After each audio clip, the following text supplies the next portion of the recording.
Loki is not an easy character to remove from Norse mythology.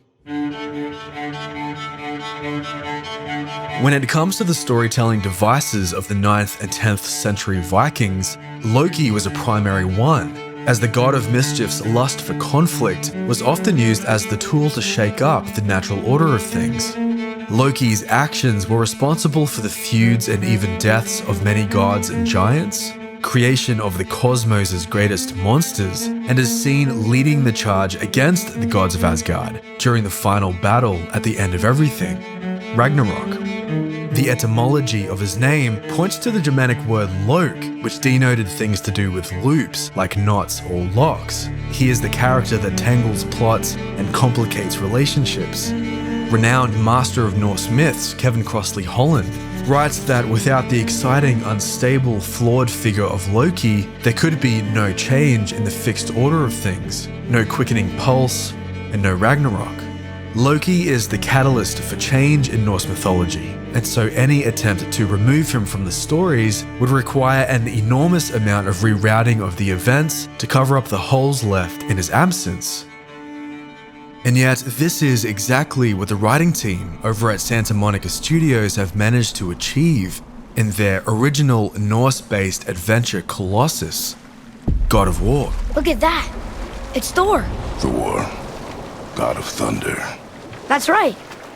I never thought you listened when Mother spoke of the gods. I seldom did. God of War's story follows Kratos, an ex-general demigod from Sparta, and his son Atreus, as they take the ashes of Kratos' late wife and mother to Atreus, Faye, to the highest peak in all the realms. This is incredible! The journey pushes and pulls the two all across the cosmology of Norse myth, where they encounter almost the entire pantheon of Norse characters. It's the world serpent. He's so much bigger than I imagined. But while there is a special emphasis placed on the discovery and retelling of these ancient Norse stories, the myths are being sent off in directions different to the source material. And this is because the character of Loki has been completely removed from the mythology, leaving no trace or mention of him anywhere throughout the story. That is, until the very end. All these drawings. This is our story. At the end of the journey, in the great twist before the credits roll, Atreus learns for the first time the name given to him by Faye, his mother. I guess there's just one thing I don't understand. My name on the wall. The giants called me... Loki? Loki. This moment, being the first and only time the name Loki is used throughout the journey, suddenly highlights the removal of it in the story. Because Loki is only a child in God of War, the comings and goings of adult Loki from the myths are naturally non-existent yet, and this leaves sizable holes in the architecture of the mythology. And yet, this new mythology doesn't collapse, and this is because the God of War team filled the gaps with myths that have been reinvented to accommodate for Loki's removal. But the God of War writers don't just fill the gaps and walk away. When comparing these reinvented myths with the original texts, we begin to see that the writers are actively using this reinvented mythology to help them land a much larger story goal. You were just an animal! It's a long and twisted thread full of knots and loopholes, but by untangling God of War's mythological tapestry, You will never change! we see the full picture.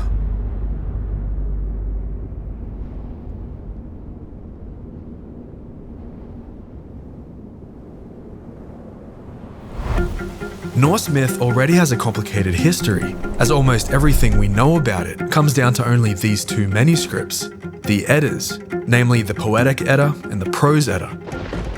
Unlike the Greeks with their thoroughly documented mythology, or the thousands of manuscripts on the New and Old Testaments, the Vikings never wrote anything down, and so all we've been granted are a scattering of Viking poems that have miraculously found their way down through the centuries. The Poetic Edda, also known as the CODEX REGIUS or King's Book, was unearthed in 1643, but dates back to being written 400 years earlier. Judging by subtle time period inconsistencies in the text, The Codex REGIUS is actually thought to be a copy of an original manuscript written sometime around the beginning of the 13th century, which has never been found. The Prose Edda, on the other hand, is the important work of Norwegian chieftain and scholar Snorri Sturleson, who in roughly 1220 compiled the second manuscript to help those interested better understand the unique poetic techniques used in these poems.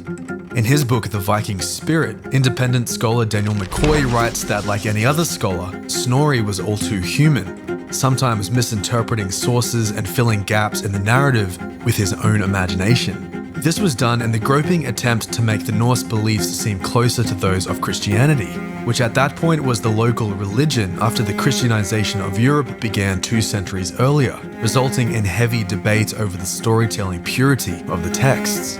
And so from these 2 sources, time-worn manuscripts containing many contradictions, loopholes, and missing pieces, we have most of what makes up all modern knowledge of Norse mythology.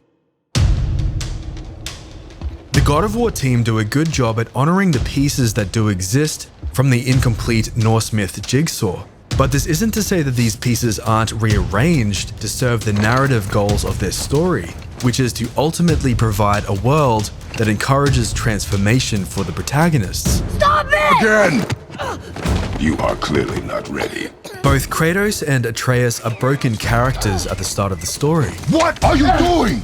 Now his guard is up! Much like the Eddas, Kratos has a complicated and damaged history, and this secret past manifests into parenting philosophies that grate against Atreus' natural posture for compassion. I can't. But for better or worse, these 2 opposing forces of pride and compassion slowly begin to crack the other. You were teaching him how to be a god, and he was kind of, in turn, teaching Kratos how to be a human being. This noxious combination results in a father and son story full of destruction and betrayal, but with the aid of the adventure world around them and the reinvented Norse myths that come attached to it, the 2 are guided towards a realm of healing. Wow. As we're about to see, the God of War writers used this new Loki-absent mythology to double down hard on 3 primary themes that help Kratos and Atreus in their transformation.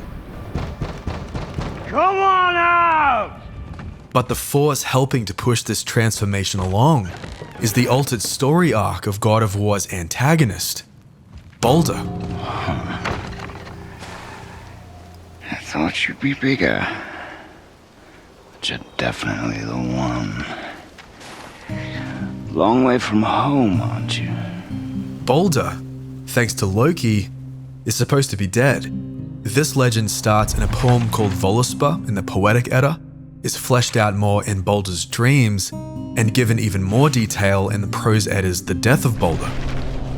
After hearing about Balder's nightmares which prophesy his death, Balder's mother, Freya, personally requests an oath from all things to never harm her son. Every rock, tree, mountain, river, virus, animal, and being across the 9 realms agree, all except mistletoe. Considering mistletoe to be too young and innocent a vine, Freya skips it. But after learning of this and crafting an arrow from some nearby mistletoe, Loki convinces Balder's blind brother Hoth to throw it at Balder during a game where the other gods put Balder's new immortality to test. Believing he is part of the game, Hoth throws the arrow and Balder drops dead. That tree which seemed harmless caused a terrible sorrow when Hoth took a shot. The beginning of this tale remains completely intact in God of War, in that Balder does become immortal thanks to the oaths Freya collects. But due to adult Loki's removal, Balder still lives. I want you to know one thing. I can't feel any of this. You've seen it with your own eyes. You can't hurt me. Nothing can. The trajectory of Balder's character, a god still unable to feel anything, has become one that is twisted by revenge, his mother's blessing now seen as a lifelong curse. You had no right. I had every right. I am your mother. You had no right, witch. I can't taste. I can't smell. I can't even feel the temperature of this room. Death has no power over you now. You would rather die? Never feel again? Yes. I would rather die. You deny it all you want, but you saved me, and that deserves compensation. But curiously, mistletoe arrows do still find their way into the story. What are these? Braided mistletoe arrows, straighter than Heimdall and perfectly weighted. Oh. Thanks? Your quiver. Strap broke when we fought the dragon. Pain we endure. Faulty weaponry we do not. Good? Wait. Where did you get those? The arrows. Give them to me, now. These arrows are dangerous. They're wicked. You find any more, you destroy them, understand?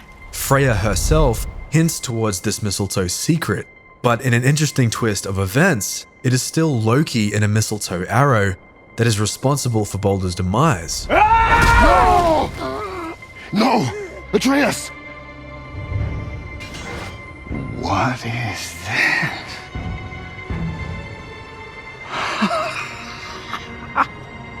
I can feel this. I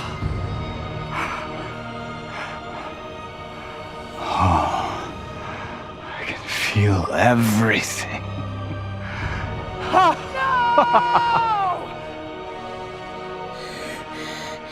He's vulnerable now?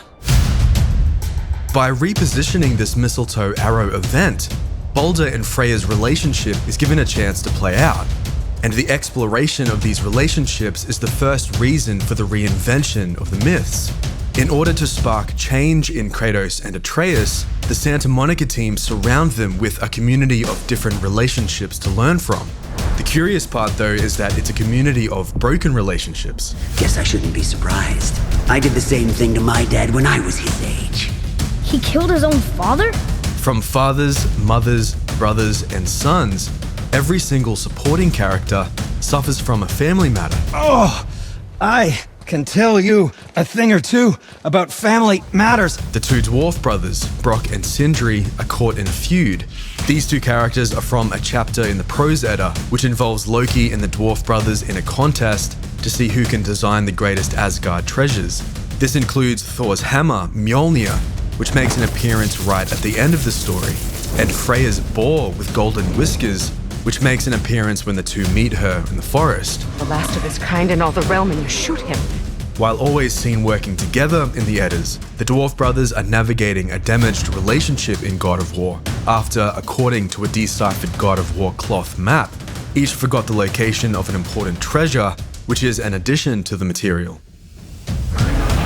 Another broken family unit is found in Thor and his sons, Modi and Magni, who are caught in a bitter competition between each other and their father after Magni gets all the praise for saving Thor when Magni was only 3 days old. This event is relatively accurate to the text and is found in the Prose Edda during the story of Thor and the giant Hrungnir, who falls on Thor after his stone head is smashed in by Thor's own hammer. Magni, being Londar, got all the credit, and Modi remained bitter about it from that day to the end. But Modi's involvement is an addition to the myth, as he's never mentioned in the Prose Edda, and this is used to explore the sons' terrible relationship with their father, No! which is given special attention in the story after Kratos kills Magni. Thor! Blame me! Me! For what you did to Magni. My own father called me a coward. Looks like he did more than that.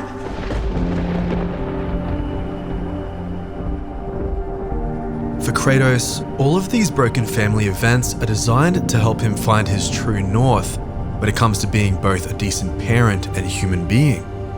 It's like being fed bad food to remind us why we want good food. Pretend to be everything you are not. Teacher, husband, father. But there is one unavoidable truth you will never escape. You cannot change.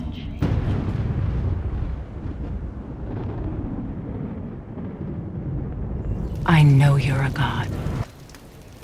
Not of this realm, but there's no mistaking it. He doesn't know, does he?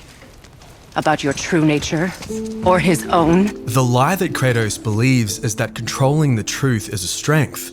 But just like how Freya's overprotection backfires on her relationship with Balder, Kratos' attempt at withholding the truth that both he and Atreus are gods slowly begins to unravel the further the two push into the adventure. Atreus.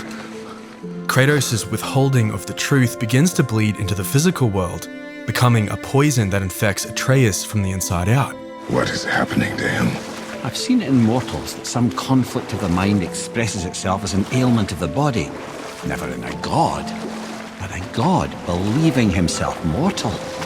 I can only imagine.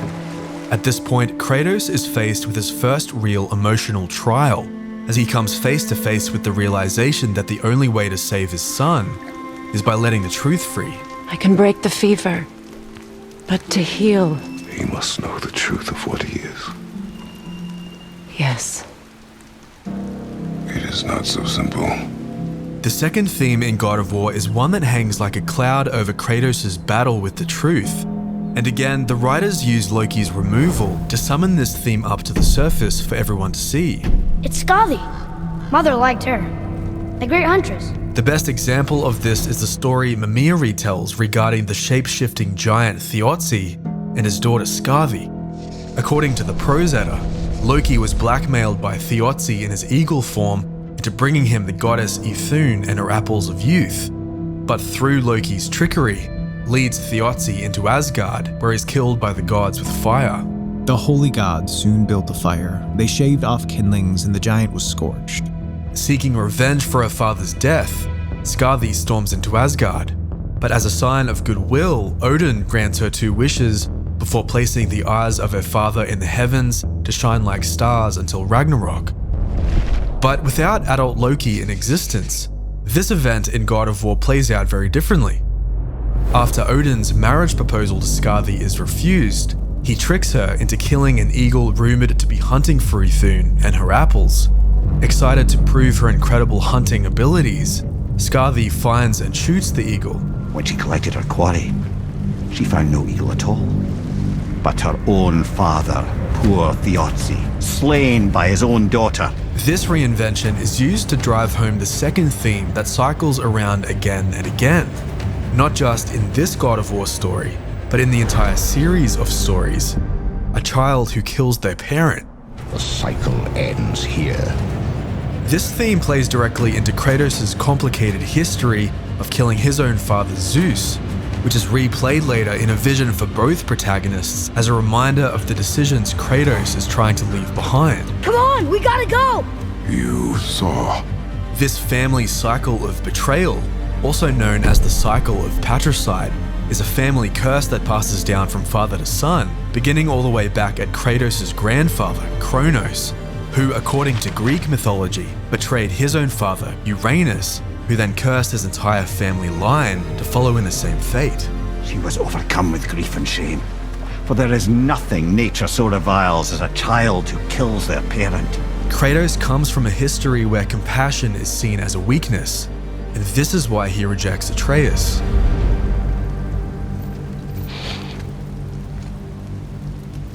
It is a curse.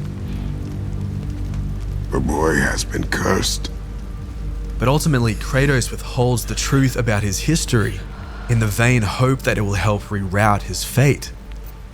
Don't leave without me. I will not. At this point, we see that things have begun to change, as Atreus' compassion has shifted the way that Kratos views the world, and by using Kratos' own son, the writers force Kratos to make an uncharacteristic choice in favor of a healthy relationship. The truth. The truth. I'm a god, boy. From another land far from here. When I came to these shores, I chose to live as a man. But the truth is, I was born a god.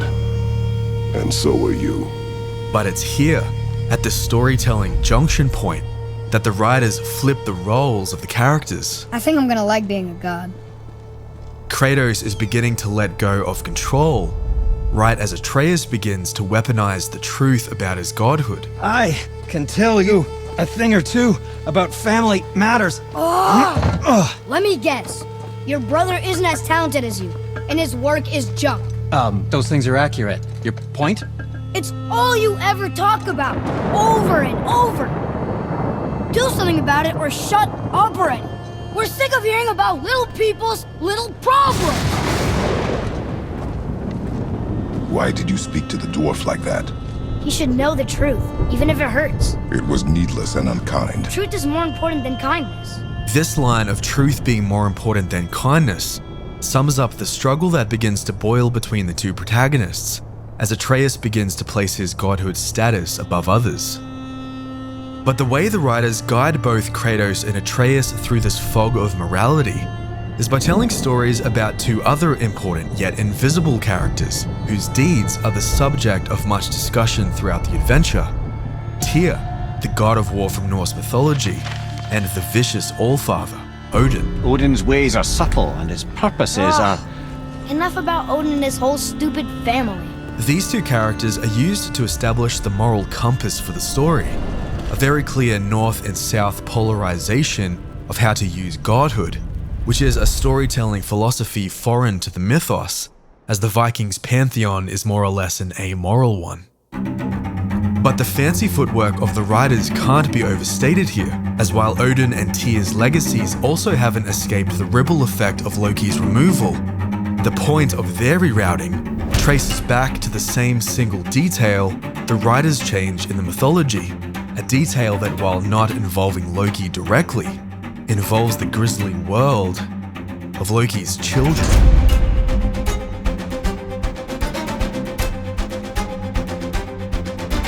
In Norse myth, Loki is the father and mother of many monster children, and most of them appear in God of War, but at varying degrees of importance. On the Jormungandr shrine, Loki's entire family appears here in the oldest Viking rune alphabet, Eldafuthark, including Loki himself, next to his wife Angrboda, followed by their 3 children, the first being Hel, the half-girl, half-corpse child, who in the myths is sent by Odin to watch over the realm of the same name, and the second being Jormungandr, the Midgard serpent, who is very much physically present in God of War, thanks to being sent back in time during his cosmic battle with Thor during Ragnarok, which is an addition to the myths. What else did the serpent tell you when you spoke? Kinda sounded important. I'm sure it's nothing. He just said the boy seemed familiar to him. Me? But it's Loki's third monster child on the mural, Fenrir, aka Fenris Wolf, the ever-growing wolf giant, whose legacy in the Eddas impacts the destinies of both Odin and Tyr. Just knowing we're gods makes me feel so much stronger. Maybe you feel a little too good right now. With power comes a big choice, lad. You can either serve yourself or put your godhood in the service of others, like Tyr did. According to the Prose Edda, Tyr was the only god brave enough to feed the wolf after Odin and the gods agreed to raise it in Asgard. But upon seeing how quickly Fenrir was growing in size, Odin convinces the other gods to bind him in case he turned on them. After 2 failed attempts to bind him with regular chains, Odin turned to the dwarves, who by using an unusual group of ingredients created the unbreakable fetter, Gleipnir. Fenrir accepted the third challenge of being bound by Gleipnir on the condition that one god placed their hand in his mouth to be chomped off if he could not escape. And Tyr, knowing full well that his hand would be sacrificed, agreed. Fenrir was successfully bound, and Tyr's hand was bitten off while the other gods laughed. And that's how the merciful Tyr got his nickname the One-Handed God, who in God of War is always depicted with both hands still intact, thanks to Loki's children not being born yet. People really loved him, huh? Aye, the God of War, but one who fought for peace. But the God of War writers still harness Tyr's merciful nature to design a new legacy that shines like a lighthouse in the darkness for both Kratos and Atreus. On the Jormungandr mural, Tyr is seen positioned in the center, surrounded by the Midgard serpent, the 9 realms, and some runes. The 4 runes that surround Tyr translate into mercy, truth, peace, and unity, And it's these 4 pillars that Tyr stands upon as he tries to unite the races and bring peace to the realms. Had a reputation for being heroic and lawful, using his power and knowledge to stop wars rather than start them. So there are good gods. Once in a moon, it's been known to happen, yes?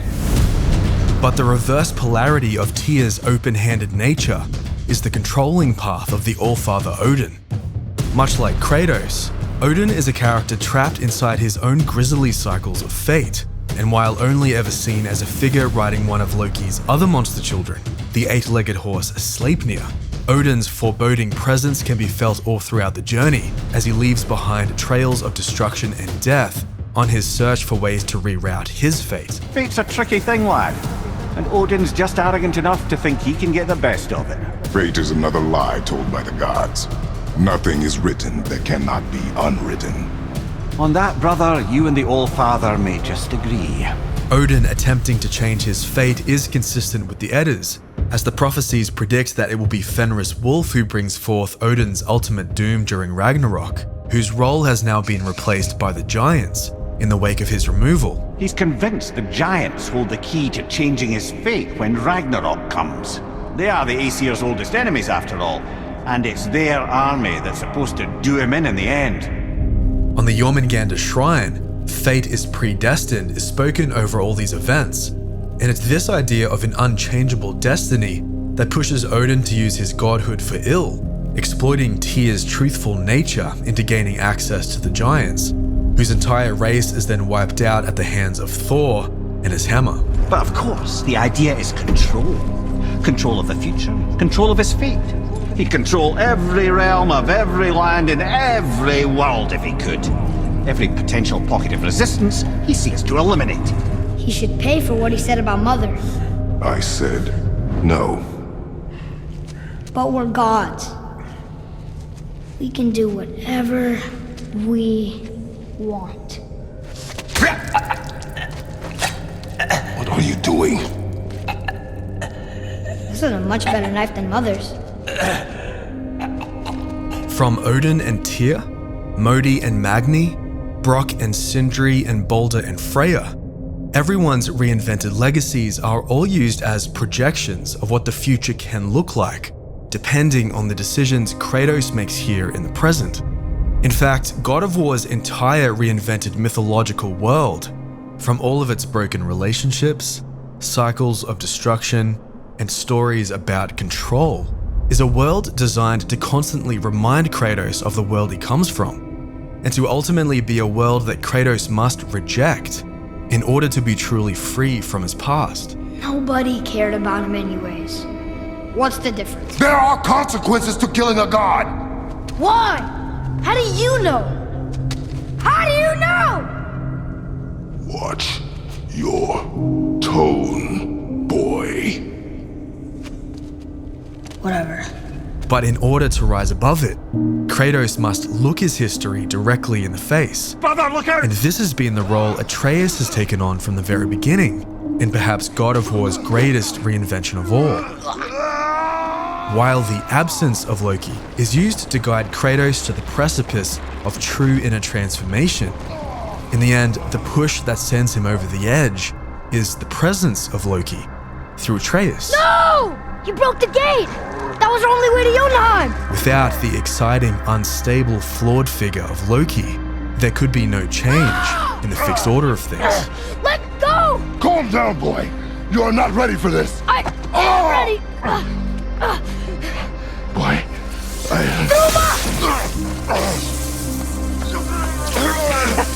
And here I thought my family was fucked up.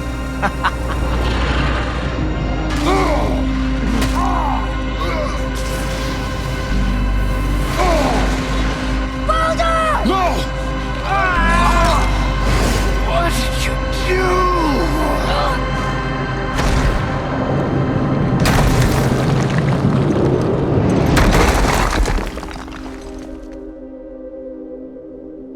The Viking spirit concludes as Daniel McCoy writes in regards to the ceaseless development intrinsic to myth.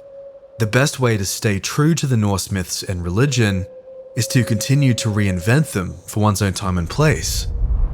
And so just how the Vikings used Loki to shake up the natural order of their cosmos, the God of War team also used him to shake up theirs, harnessing Loki's unstable and flawed nature to shake up the unshakable disposition of Kratos. While the Loki in the Eddas is far from the compassionate Loki in God of War, the writers do stay true to Loki's catalyst nature and reinvent him to be the weapon needed to turn their protagonist around. During his spiral of rebellion, Atreus shapeshifts into a mirror reflection of Kratos, reflecting back the truth that this world of misery has been the foundation that Kratos has built his life upon. And so by saving Atreus from following in his footsteps, Kratos really saves himself. Boy? I'm here! Here for the first time in the story, Atreus isn't rebuked for falling short of Kratos, but for becoming too much like him. You will listen to me and not speak a word. I am your father, and you, boy, are not yourself. You are too quick to temper. You are rash, insubordinate, and out of control. This will not stand. You will honor your mother and abandon this path you have chosen. It is not too late. But we're gods. We can do whatever we want. Turn away, boy. It wasn't me. I couldn't have done that. Do not dwell on those thoughts. Not here. Sure enough, before the end, both protagonists do arrive at a place of transformation, becoming a father and son team built on honesty and encouragement. We may argue. Me and Father, you and Freya, Brock and Sindri. But when we all work together, we do make a good team. And that's Tyr's test. That's why we're gonna make it to Jotunheim. Do you hear that, brother? Lad's found his equilibrium. What's that mean? He means you speak wisely, Atreus. And that is good to hear. I won't let you hurt him. No, boy. Fine. Stop! No! No! Atreus! What is that? Which all finally leads to this moment where everything they've learned is put to the test as they face Balder after he becomes mortal once more. This path you walk, vengeance. You will find no peace. I know. What? No, Father! Here at the end, we see that Balder has always been the embodiment of all three themes at once. A victim of a parent trying to control fate, who is now a force committed to continuing the cycle of destruction.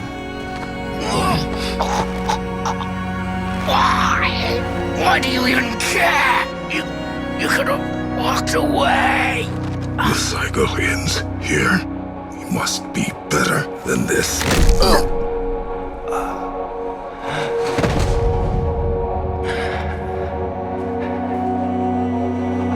Just like the Eddas, God of War is a story full of knots and tangles. But ultimately, the writers used their reinvented mythology as support beams for the main story, which is, ironically, or perhaps not, a story all about the one thing the Norse cosmos consider impossible. You were just an animal. Change. Passing on your cruelty and rage, you will never change. And you do not know me. What are you doing? I have nothing more to hide. But where there's change, Loki is never far away. True enough, God of War's greatest twist isn't that Loki was never present. I killed my father. But that he never really left. That it was your father in hell. Is this what it is to be a god? Is this how it always ends? Sons killing their mothers? Their fathers? No. We will be the gods we choose to be. Not those who have been. Who I was is not who you'll be. We must be better. In the end, God of War demonstrates that it doesn't matter how broken or damaged your history might be, whether it's full of contradictions, or destructive patterns, it's never too late to reinvent the story.